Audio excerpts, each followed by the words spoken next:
As an example, because I promised you skills, bad liars talk a lot.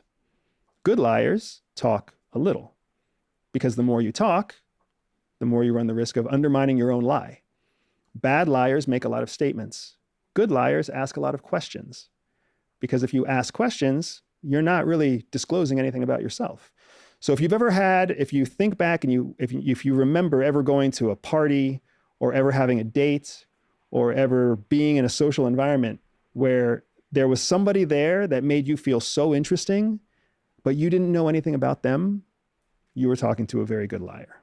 What about body language? Is that a factor in lying? Absolutely. I mean, body language is a factor in everything, but body language is especially a factor in lying because, again, going back to the idea of a skilled liar versus an unskilled liar, a skilled liar knows how to appear like they are telling the truth with their words and with their body, whereas an unskilled liar often has a disconnect, and their body will say a different message than what their mouth is saying. Consider your stereotypical jock, your standard European footballer or your American jock.